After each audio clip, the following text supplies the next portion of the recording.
제가 95년도에 결혼했거든요. 일산에서 제 결혼 생활을 했어요. 3,300만 원짜리 전세로 시작을 했는데 그 3,300만 원이라는 전세 보증금의 구성이 가관입니다. 2천만 원은 회사 대출, 1,000만 원은 은행 대출, 300만 원은 결혼식 부주. 제 돈은 하나도 없는. 이렇게까지 오랜 시간 동안 남의 돈으로 산 사람은 본 적이 없습니다. 회사부터 시작해가지고. 제가 그랬잖아요. 저의 첫 직장이 은행의 2배, 일반 제조업체의 2배 반이었거든요. 지금 대기업 은행 가면 지금 신입사원 연봉이 한 4천? 그러면 그거 2배 반이면 1억이란 얘기잖아요. 네. 신입사원 때 억대 연봉이었어요. 그러니까 저축도 많이 하고 엄청 부자가 됐어야 되는데 수중에 돈이 하나도 없더라고요. 왜요? 왜요? 쓰기 바쁜 거죠. 네. 그리고 주식을 했는데 엉망으로 한 거죠. 네. 샀다 팔았다 단타를 치고 그리고 증권회사에 있으니까 뭐 이런저런 소문들 뭐 정보들 많이 들어오잖아요. 그거 가지고 막 하고 그리고 더 중요한 건 대출 받아서. 대출. 네, 제가 92년도에 처음 들어갔더니 인사팀에서 이거 무조건 하셔야 된다라고 했던 예금이 있어요. 재형저축이라고. 근로자 재산 형성 저축이라고. 끄덕끄덕 하시는 분들은 조금 연식이 되신 분들입니다. 근데 그때 금리가 얼마인 줄 아세요, 여러분? 15%. 15%. 연애. 네. 우리나라? 그러니까 생각해 보세요, 여러분. 예대 마진이라고 하잖아요. 그러면 예금 금리가 대출 금리보다 낮아야죠. 대출 금리 얼마였겠어요? 18%. 18% 대출을 받아가지고 주식을 해요. 그러면 저는 18% 주식 수익률 나면 똔똔 치는 거죠. 그렇죠. 주식 투자하면 안 되는 거죠. 네. 사실. 근데 이야 젊은 패기에 뭐 우린 할 수 있어. 옆에 사원하고 둘이 손잡고 가가지고 맞보증 쓰고 대출 받아서 실패하기 딱 좋은 주식 투자를 시작한 거죠. 그러니까 수중에 돈이 하나도 없고 대신 부채만 있어요. 어떡해. 지금 안 하면 진짜 저 종목은 이제 영원히 내 종목이 안 될 것 같다라는 그런 생각도 하고 지금 시작 안 하면 주식은 영원히 나하고 인연이 없을 것 같다는 그런 생각을 2021년에 엄청 많이들 하신 거거든요. 근데 제가 늘 말씀드린 게 그렇지 않습니다. 우리가 사야 될 주식과 이 자산들은 하늘의 별처럼 많은데, 그죠? 그 하늘이 지금 몇 개가 더 생긴 거거든요. 예전에 저희 투자할 때는 한국 하늘밖에 없었단 말이에요. 한국 주식만. 근데 미국 주식 있죠, 중국 주식 있죠, 뭐 그렇잖아요. 이 천체가 몇 개가 더 생긴 상황이거든요. 그러니까 나만 행운의 열차에 못 타는 것 같은 그 두려움, 네, 그 질투감 그런 거 조금 버리시거나 컨트롤 하셔야 되는데 상념이 많으시면요 투자에 성공하기 힘드세요. 여러분들 어떻습니까? 투자에 성공한 경험, 뭐 실패한 경험 좀 들어볼까요? 저는 그 20살이 되자마자 그때가 2002년이었는데 예. 그때 학교 앞에 신용카드 그 체크카드를 처음으로 한참 그럴 때죠. 그때. 네, 처음으로 만들러 갔는데 네. 창고에 계시는 분이 이거 한번 해보는 게 어때요 하면서 중국 펀드를 추천을 한 게 있었어요. 그래서 매월 용돈에서 10만 원씩만 저축한다 생각하고 넣자 했는데 그게 2002년이었으니까 예. 그냥 10년을 넣었거든요. 근데 그게 수익률이 70%가 났어요. 70%가 났어요. 왜냐면 그때 중국이 거의 이제 시작할 때였기 때문에. 그래서 지나고 생각해보니까 그때 좀 과감하게 투자를 할 걸. 너무 아쉽다. 그러더라고. 너무 푼돈을 투자를 해서. 우리가 그러니까 꼭 그래. 얇게 먹고 크게 잃고. 그리고 맞아. 돈 많이 벌었을 때는 크게 잃고. 그래. 아유 이게 2억이어야 되는데. 어머. 와 정확하다. 진짜 맞아. 너무 간사해 사람이. 그리 씨 뭐 공감하시는 모양인데? 아 저요? 성공한 경험 예. 제가 하나가 있거든요. 예. 제가 그때 200%를 먹은 적이 있어요. 200%를 먹은 적이 있어요. 약 2달 만에. 2달 만에 200%면 진짜 어마어마한 건데. 심지어 조금 적은 돈도 아니고 좀 많이 들어갔었는데 종목 한 종목. 네, 한 종목. 네. 근데 200%때 딱 팔았거든요. 와우. 그리고 30%로 내려가더라고요. 아니 어떻게 그래서 그때 그런 말씀 해주셨거든요. 매수는 기술인데 매도는 예술로 해야 된다. 이런 말씀 저한테 해주셨거든요. 그렇죠.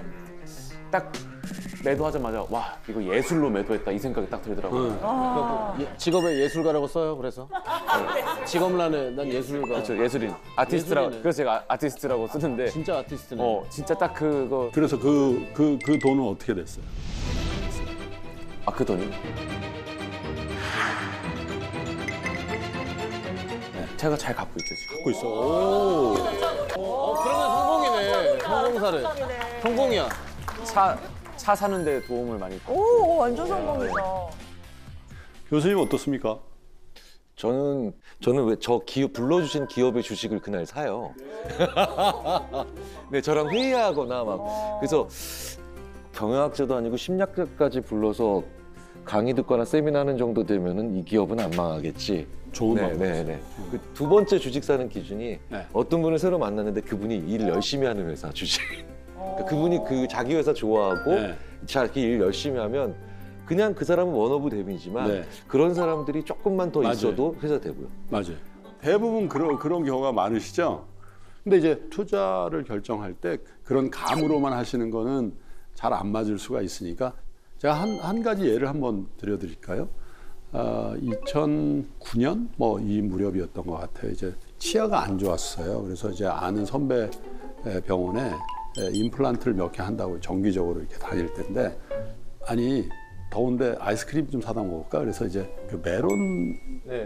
그 향 나는 거 있잖아요. 그 빙과류 있죠. 그걸 이제 열 몇 개를 이렇게 사왔어요. 그래서 이렇게 나눠 먹는데 제 담당한 그 간호사분이 그때 제가 상무였는데 상무님 아이스크림을 사시려면 제대로 된 걸 사시지 반은 제대로 됐고 반은 제대로 안 됐다는 거예요. 그래서 왜요? 그랬더니 하나는 딱 처음 물었을 때 떨어지는 식감이 떡 하고 떨어지는데 다른 브랜드는 퍽 하고 떨어진다는 거예요. 아시죠? 뭔지 알겠다. 정확하게 설명하셨네. 네. 그래서 그 얘기를 이렇게 치료를 받으면서 얘기를 하길래 그게 그렇게 달랐나? 치료 끝나고 집에 가면서 집 앞에 마트에 들려서 똑같은 그 조합으로 아이스크림 4개를 사봤어요. 그랬더니 선호하는 그 떡소리 나는 그 브랜드를 동시에 2명의 여자가 집더라고요. 자기들은 그걸 먹겠다고.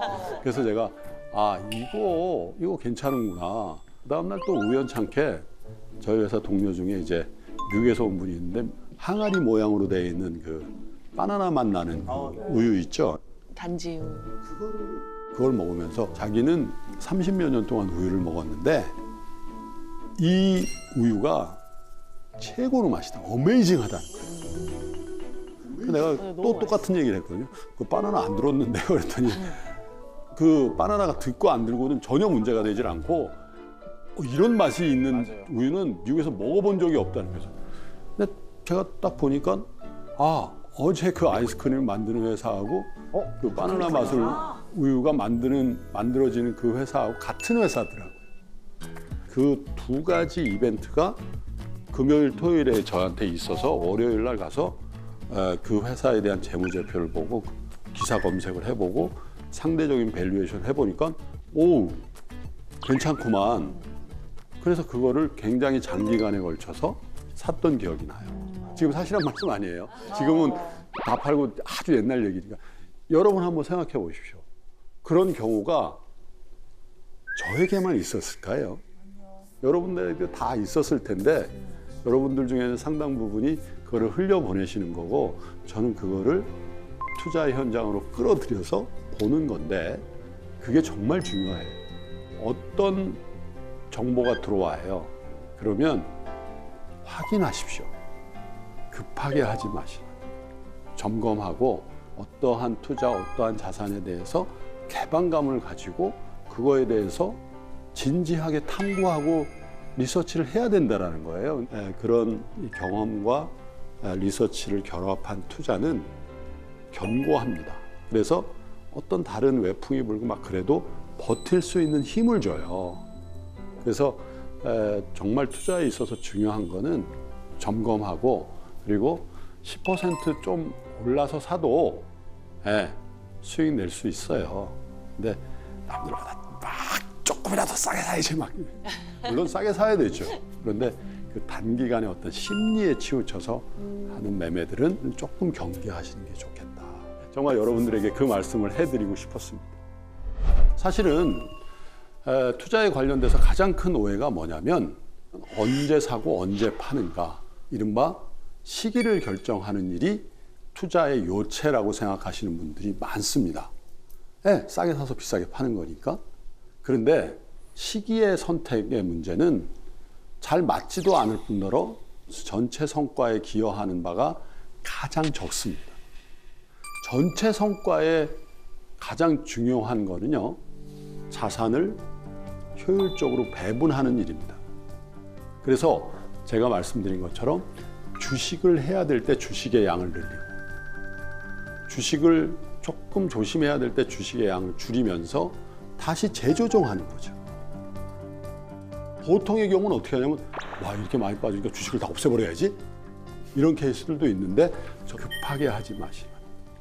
제가 그런 경험을 했어요. 2020년 3월에 주식시장이 폭락했죠. 그죠? 정말로 3월 20일로 기억이 나는데, 제가 금지 옥엽처럼 막 몇 년 갖고 있던 종목이 있었거든요. 딱 보니까요, 72% 마이너스더라고요. 정말로. 너무 많이 떨어졌네요. 네.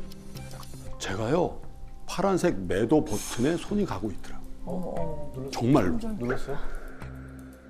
누르다가 현타가 온 거예요.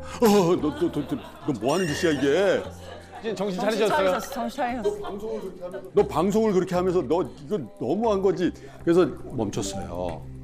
그런데 그때 제 주식의 전체 자산의 주식의 비중을 계산을 해봤죠. 전체 자산의 60% 정도는 주식 등 주식 관련 상품, 그 다음에 나머지 20%는 채권 등 예금 등 채권형 상품, 나머진 부동산, 뭐 이렇게 포트폴리오를 했다고 해요. 그런데 그때 예금이 망가졌나요? 부동산이 망가졌나요? 주식만 망가졌거든요, 그때는. 그죠? 저는 아무것도 한 게 없는데 1년 전에 비해서 제 자산의 배분은 어떻게 되어 있냐면 주식이 40, 나머지가 비중이 올라갔겠죠. 예금 30에 부동산 30 이렇게 돼 있었던 거예요. 그때 이런 생각을 하는 거죠. 가만히 있자. 내가 주식이 안 좋다고 주식을 줄인 것도 아닌데 시장이 알아서 나의 자산을 이렇게 조절해 줬네. 여러분 한번 생각해 보십시오. 투자를요, 어떤 개별 종목 혹은 그 개별 종목을 사고 파는 시점의 선택이라고 생각하지 마시고 여러분들의 총 자산의 비중을 조절하는 일이다. 너무 단절적으로 생각하지 않으셨으면 좋겠어요.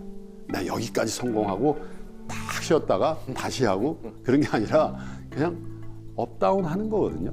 조금 부진할 때도 있고 조금 잘 될 때도 있는데 그 연속선상에서 순환한다. 좋은 시절과 나쁜 시절도 우리의 의지와는 전혀 다르게 악화되고 개선되어진다라는 그 생각을 좀 가지셨으면 좋겠는데, 그거에 앞서서 더 중요한 건 늘 여러분께 말씀드립니다. 학생은 학업, 직장인은 직업, 장사하시는 분들은 사업. 이게 그분들 여러분들의 본진입니다.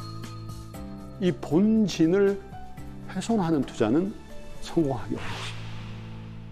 제가 97년도 7월에 생각하고 결단하고 실행했던 거는 나의 당시에 중요한 본진, 그것은 전혀 경험이 없는 생소한 나라에 가서 나의 휴먼 밸류를 높이려는 그 시도가 나의 본진이자 훨씬 더 중요한 투자라는 자각이 있었고 실행을 했기 때문에 정말 럭키하게 저의 자산을 지키고 그 시드 머니로 자산을 불릴 수 있는 배경이 됐다는 거죠.